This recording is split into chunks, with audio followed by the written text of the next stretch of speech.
All right, so here's your Bidens, the beggar's ticks. We found one that's a little bigger. These still aren't totally ripe, so you can see the style in the middle, but there's, oops, the barb's so sticky that it's sticking to it. So there's a barb and a barb, and those will really stick to your socks, and those will get bigger and black. Again, they're like a sunflower seed with big barbs on it, with two big barbs.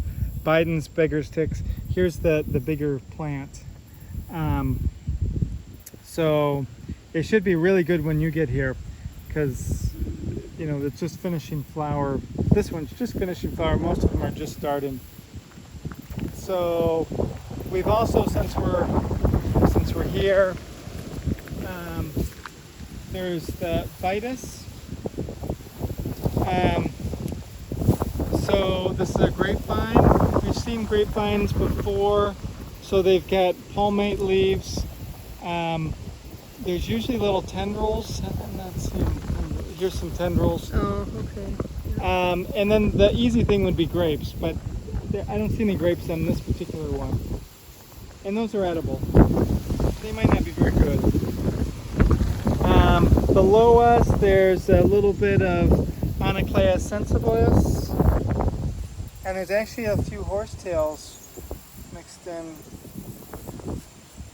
right here. Oh, okay. Show those. So little Here's the horsetail. horsetail. They're not great ones, but little Another horsetail. one. And then there's the. All right, so here's the ulmus that isn't dead. Unfortunately, it doesn't have the cones.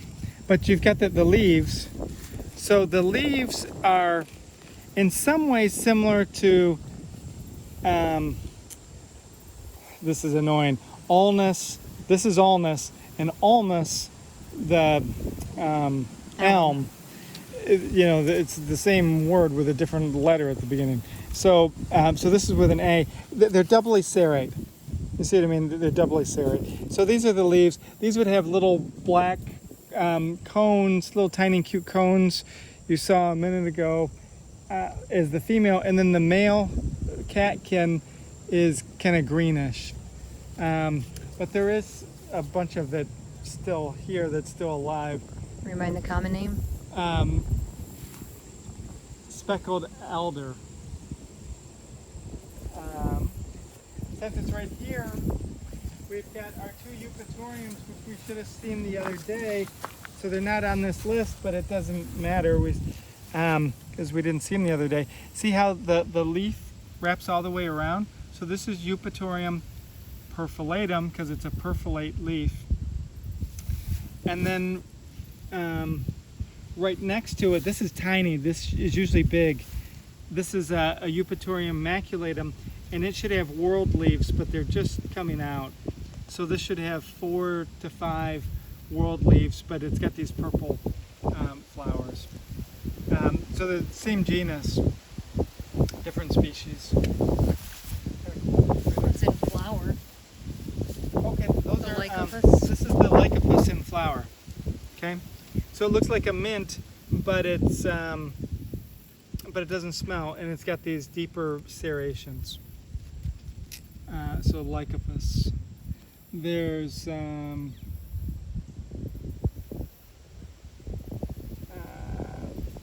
well, this is a rose. This is actually the multifloral rose. I wouldn't ask you to know the difference, but I'm pretty sure this is the multiflora. I'd have to see all the flowers to know.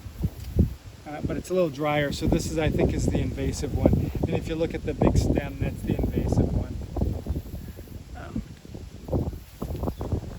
And here's what your ash should look like. So it's a little ash tree, Fraxinus, opposite leaves, oddly pinnate. And I did have on your list the Acer.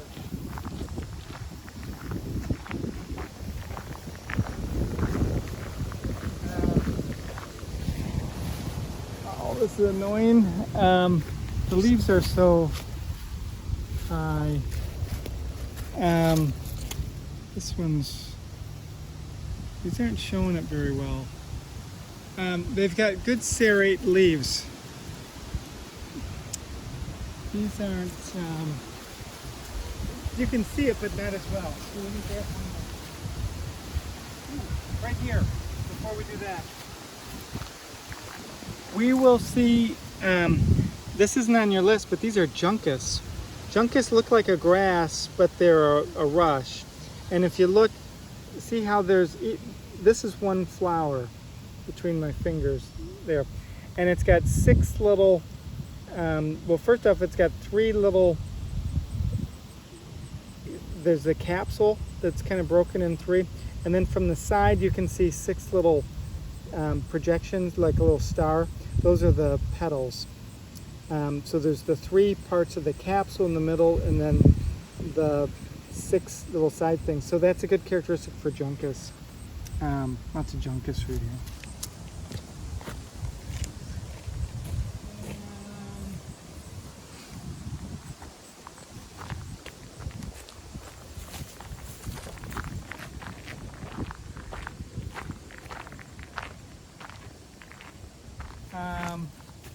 They're too tall. Red maples hybridize. This one shows up. This isn't the greatest, but see how they're very serrate leaf margin? So lots of little serrations. That would make it a red maple. Red maples Acer rubrum. Red maples hybridize with silver maples. So you'll find a lot of stuff in between. And a lot of the stuff I'm finding here is mostly in between. But there's some really good red maples all around. They're just a little higher. But this shows decent serrations. There's even better ones. On Blackboard, I'll give you better serrations. These aren't, it should be more serrate, because this is it's a little bit of a hybrid.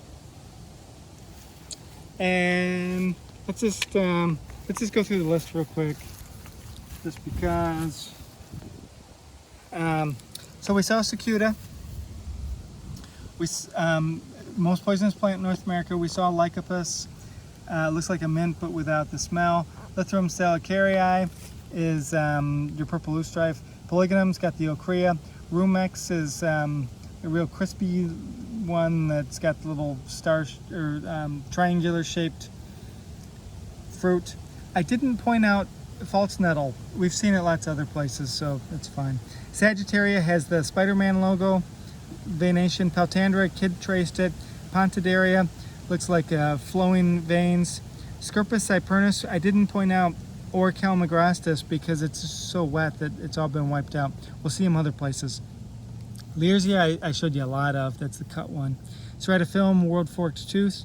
Numphar has the oval leaves without the vampire teeth and can stick up out of the water. Nymphaea has got the vampire teeth and floats directly on the surface.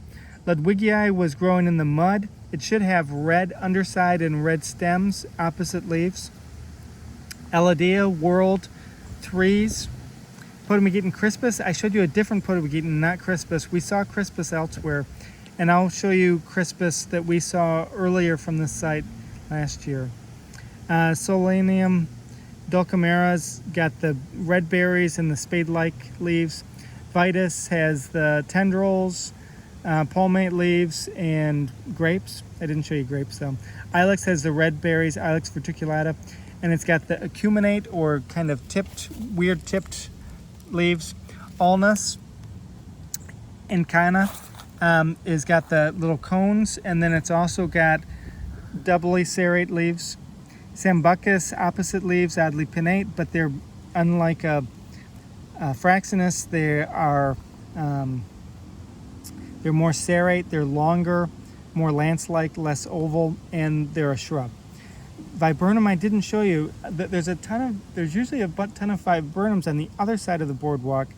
I'll show you viburnum somewhere else. The ones by here got wiped out by all the water.